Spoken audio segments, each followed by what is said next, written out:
Hi, this is Michelle Strasburger. Thank you so much for joining us. This is episode 1. Tracy and I will talk about how we created our HR tribe and a little bit of our story, which you'll hear along the way as well. Thanks so much for joining us, and you can learn more at hrrebooted.com. Oh, okay. We're recording. We're recording. I think. Yep. Great. Good. So I'm really excited.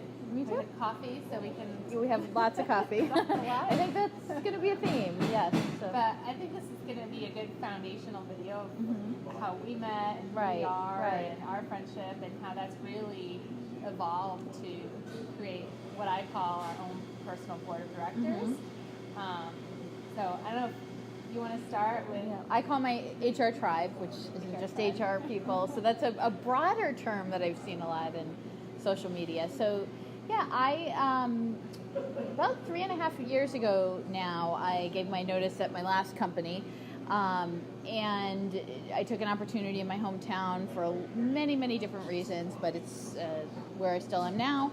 And I was trying to figure out, one of the things I told my CEO at the time was I knew I would find a great replacement, and I wanted to do that without advertising and just using a network. And so actually the first, I don't even know if you know this, but the first person I thought of was you. So we didn't know each other, but I had seen you speak at the HRAGC on metrics and analytics, and as the company moved forward, that was something that I didn't really have. My skills weren't as strong as they should have been, and I knew yours were. So you were sort of my pie in the sky. I'll reach out to her and see if she's interested, but she's probably not, because I know she's at this really cool tech company, and you were. So, and here we are. So that's, I think that was the first time, I think I sent you a LinkedIn message, and then we talked by phone. Yep, and I answered because it was in New Hampshire, and I was working in Massachusetts, and it's a terrible commute.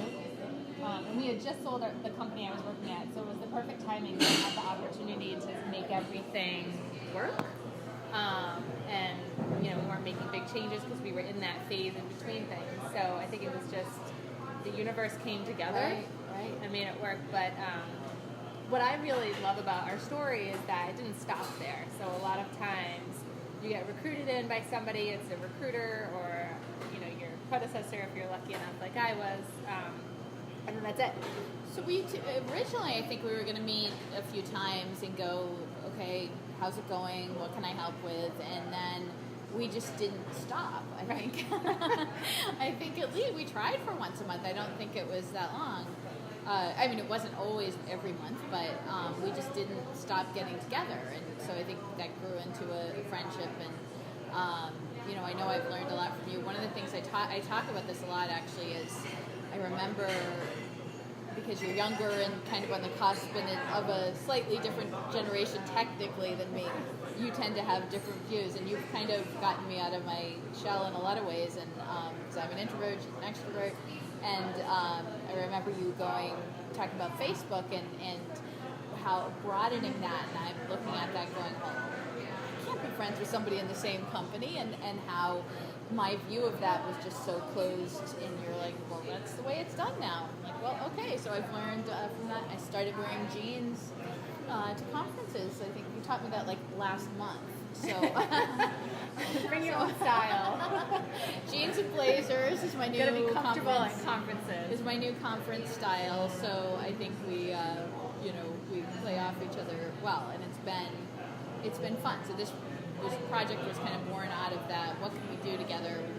We enjoy our jobs, but what can we do that's fun and progressive? Also, when we were planning Disrupt, you were one of the first people I thought of to speak there. Thank you. I'm so humbled. But I love that it just happened naturally, that we had this shared experience working for the same company, and we could relate to the challenges and the stories, and I called you a lot for what would you do if this was your situation.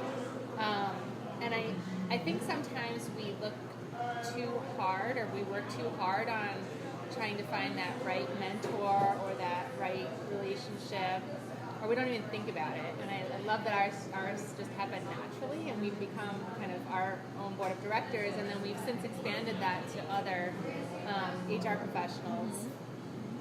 Because I I always say it's very lonely in HR, whether you have a team or you're the sole practitioner in HR, because you can't share a lot of things. Right. And you have to make people come to you for decisions, and you don't always have the answers. And it's easy to get into your comfort zone and not challenge yourself. And having those people like Tracy that help you think differently, or just are a good sounding board, it's so valuable. And it in my career hasn't been something I've necessarily done until the last few years, and it's been just a huge value add for me and for the company I work for, because I can bring a lot of those ideas back.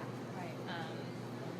I like to say you don't have to know everything in your job. You just have to know where to get the answers. And I think what we have with our HR tribe or our board of directors is we pretty much have someone who's seen just about everything. Even though I think we've seen it all in HR often, and then something else will come along and we go, oh my goodness, I don't think I've ever seen that before.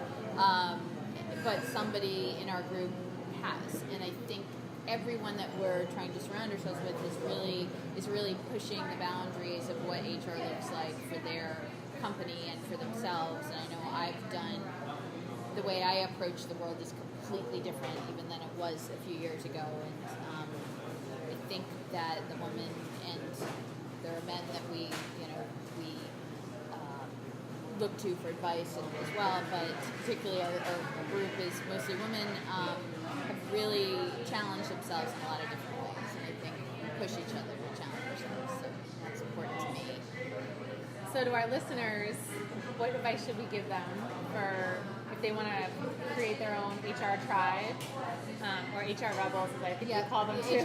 We're the HR rebels, yes. I think, where should they look? I think one of the things that I've advise people to do is just find people that you find are interesting, and whether that's on LinkedIn or whether that's in person or somebody on, we have this great listserv in New Hampshire called LaborNet, whether it's on LaborNet, reach out and say, hey, I loved what you said about XYZ, I loved that post, send a connection request. I never turn down a connection request from an HR person.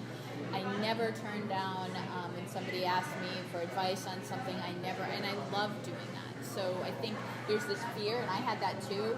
I've reached out to people that I admire in the HR world, even on a national level, and all of them have been wonderful about interacting or answering questions. And I think there's this fear that a lot of us have that, well, what if they say no, or what if this, or what if that, but just kind of get out there and do that. The biggest thing that I can advise. Right. I would also say try to find somebody that's not like you. Right. That's going to balance your approach or your style, so that you can help you think differently. Yeah. So that you're not just in your own HR funnel. Right. And you can think outside the box. Like Joanna Young, who you'll see we'll be talking to, she's a CIO, and expand your network beyond just HR professionals, and she's somebody that I look to for advice all the time. And think beyond that. Think about beyond your industry. Think beyond your discipline. That's great advice. Yeah, absolutely.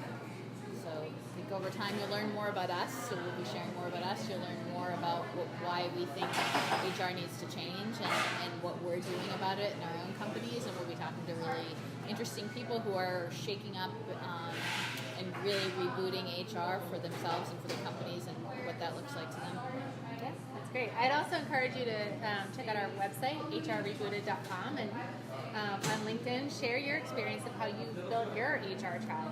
Yeah, and we're on Twitter at HR Rebooted. I think we have like 2 tweets, but that'll change pretty soon. So we're getting up there. Yeah, we're doing all right. So I think that's it. Yeah. All right. Awesome. All right. Yay.